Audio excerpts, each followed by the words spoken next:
हम भारतीय मुसलमान इंडियंस बाय चॉइस हैं, बाय चांस नहीं। मैं सत्ता पक्ष से सवाल करना चाहूंगी कि जो विजन आजादी के समय के लोगों का था, राष्ट्रगीत को स्वेच्छा पर छोड़ने का, उसी का अनुसरण माननीय अटल बिहारी वाजपेयी जी ने किया, तो क्या वे भी मुस्लिम तुष्टीकरण कर रहे थे?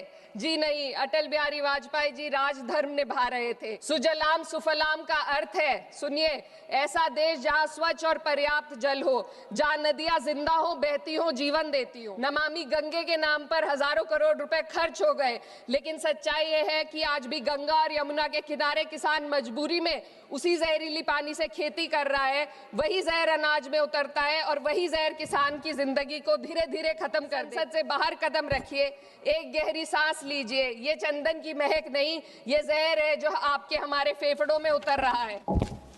धन्यवाद अध्यक्ष महोदया।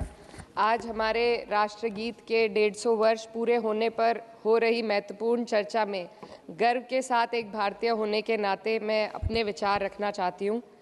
सदन में इतिहास को तोड़ मरोड़ कर पेश करके फिर से मुस्लिम तुष्टीकरण के नाम पर भारतीय मुसलमानों को कटघरे में खड़े करने की कोशिश की जा रही है, लेकिन मैं सदन में बताना चाहूँगी कि हम भारतीय मुसलमान जिन्ना के आह्वान को ठुकराकर अपने इस प्यारे वतन की मिट्टी के साथ मजबूती से जुड़े रहे। हमने महात्मा गांधी, बाबा साहब डॉक्टर भीमराव अंबेडकर, रविंद्रनाथ टैगोर जी, सुभाष चंद्र बोस जी, मौलाना अबुल कलाम आज़ाद, अशफाक उल्लाह खां साहब के विचारों को अपनाया। हम भारतीय मुसलमान इंडियंस बाय चॉइस हैं, बाय चांस नहीं।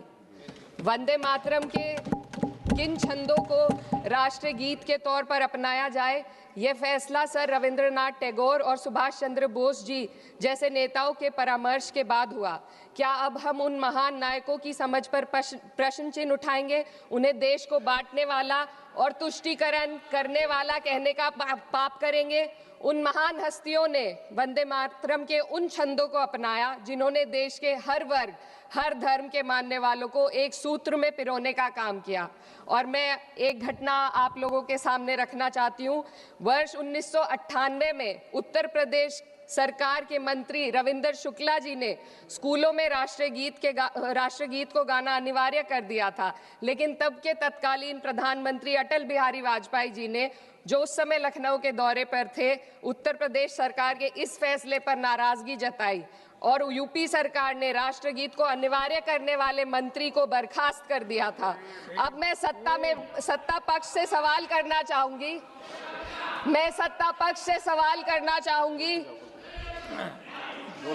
बोलने दीजिए।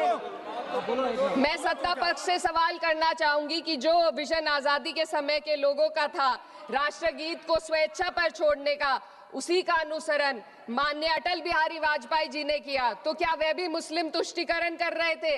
जी नहीं, अटल बिहारी वाजपेयी जी राजधर्म निभा रहे थे। देश में सब धर्मों को एक साथ लाना, सबके जज्बात का एहसास करना ही सबसे बड़ा राष्ट्रवाद है। माननीय अध्यक्ष महोदया, आज हमें वंदे मातरम के असली भाव को समझना जरूरी है। यह गीत तो देश के जल, जंगल, जमीन, हरियाली और निर्मल हवा की वंदना को समर्पित है। यह भारत की जन जन की मंगल कामना करता है कि भारत का हर नागरिक स्वस्थ रहे, सुरक्षित रहे और सम्मान के साथ जी सके। सुजलाम सुफलाम का अर्थ है, सुनिए, ऐसा देश जहां स्वच्छ और पर्याप्त जल हो, जहां नदियां जिंदा हो, बहती हो, जीवन देती हो। अध्यक्ष महोदय, लेकिन अब जरा यमुना का हाल देखिए। दिल्ली प्रदूषण नियंत्रण समिति की 2025 की रिपोर्ट बताती है कि यमुना के कई हिस्सों में बीओडी स्तर 127 mg पर लीटर है तक पहुंच चुका है, जबकि किसी जीवित नदी के लिए ये 3 mg पर लीटर से कम होना चाहिए। ये सिर्फ नदी का संकट नहीं है, ये किसान का संकट है। नमामि गंगे के नाम पर हजारों करोड़ रुपए खर्च हो गए, लेकिन सच्चाई ये है कि आज भी गंगा और यमुना के किनारे किसान मजबूरी में उसी जहरीली पानी से खेती कर रहा है, वही जहर अनाज में उतरता है और वही जहर किसान की जिंदगी को धीरे धीरे खत्म कर देता है। अध्यक्ष महोदय, जब पानी जहर हो जाएगा तो सुजलाम कैसे होगा? जब किसान बर्बाद होगा तो सुफलाम कैसे होगा? मलयज शीतलम, मलय का अर्थ है मलय पर्वत से बहने वाली ठंडी सुगंधित चंदन जैसी हवा जो जीवन देती है, बीमारी नहीं।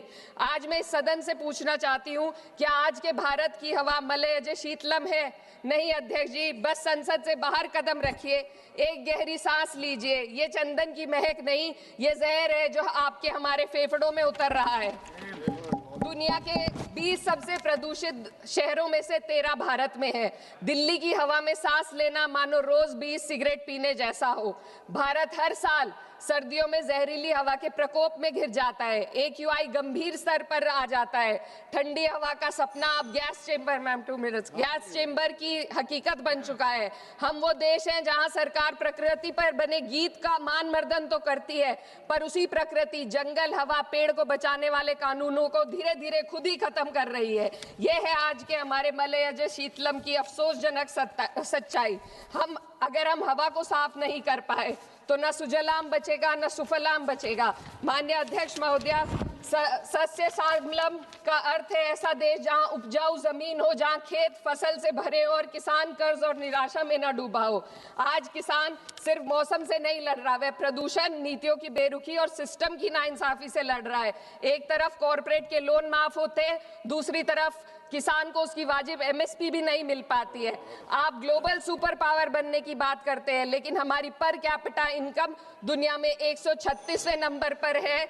हम अपने छोटे पड़ोसी देश से भी पीछे हैं। हमारे लोग $2,500 तक भी नहीं कमा पा रहे एक साल में, और जिन अरबपतियों की ये रक्षा करते हैं वो इतना पैसा 1 सेकंड में कमा लेते हैं।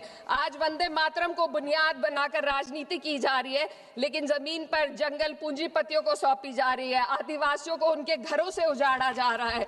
मातरम में जो मात्रा माता है वे सिर्फ मातृभूमि की वंदना नहीं, वे इस धरती की हर नारी, वे इस देश की हर बेटी, हर महिला के सम्मान की बात भी करता है। लेकिन आंकड़े अगर आप देखेंगे, NCRB की हाल की रिपोर्ट के अनुसार, मैम जसवंत के अनुसार देश में हर वर्ष लगभग 30,000 से अधिक बलात्कार हो रहे हैं। यानी एक दिन में 80 से अधिक महिलाएं यौन हिंसा का शिकार होती हैं, और ये सिर्फ दर्ज मामले हैं। जब जम्मू कश्मीर की एक बच्ची हिंसक अत्याचार का शिकार होती है, जब सत्ता से जुड़े लोगों पर आरोप लगते हैं और कार्रवाई वर्षों लटक जाती है, जब उन्नाव की पीड़िता लखनऊ के दरबार में इंसाफ को लेकर अपनी जान देने पर आमादा होती है, जब बिल्किस बानो के अपराधियों का सरकार के लोग द्वारा स्वागत किया जाता है, तो ये घटनाएं वंदे मातरम की आत्मा पर चोट पहुंचाती है। मैं अध्यक्ष महोदया बस यही कहना चाहती हूँ अपनी बात को अंत में रखते हुए कि वंदे मातरम सिर्फ अतीत की ललकार नहीं, ये वर्तमान की जिम्मेदारी है।